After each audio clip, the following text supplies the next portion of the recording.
એક વકીલ સાહેબને સોરી બોલાવવાનો પ્રયત્ન ટોલ નાકાવાળાને 5 કરોડ ને 30 લાખ રૂપિયામાં પડ્યો।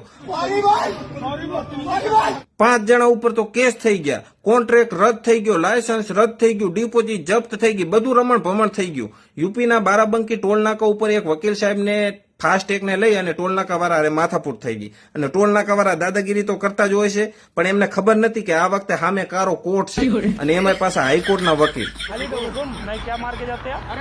માથાપૂટ થઈ એટલે બોલાચાલી થઈ એટલે ગારાગારી થઈને એટલે ટોલ નાકાવાળા વકીલ સાહેબને કે માફી માંગો એમ કરતા લાફામારી કરી નાખી અને વકીલ સાહેબને ધોઈ નાખ્યા। વકીલ સાહેબ હતા એકલા એટલે બચારા માર ખાઈને જતા રહ્યા। પણ બીજે દિવસે આખા યુપીના વકીલો બધા ટોલ નાકા ઉપર કે અમે સોરી બોલવા આવ્યા છીએ, सॉरी बोलने आए, लेकिन कोई भी यहाँ पर हमारी सॉरी सुनने के लिए खड़ा नहीं है। એટલે આ ટોલ નાકાવાળાને સોરી બોલવું બહુ મોંઘું પડી ગયું।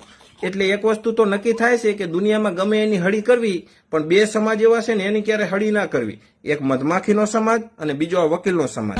બેના કલર કારા, બેમાં હંપ એવો, બે જેની પાછળ પડી જાય ને એની પાછળ પડી જ જાય, મૂકે જ નહીં, ખોજવાડી દે।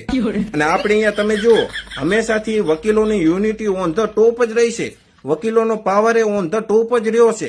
આ વકીલ સમાજની સામે જે પડે ને એટલે વકીલ સમાજ કાયદાના અનુચ્છેદોના એટલા છેદ કરી નાખે ને એની અંદર કે એનો વિચ્છેદ થઈ જાય।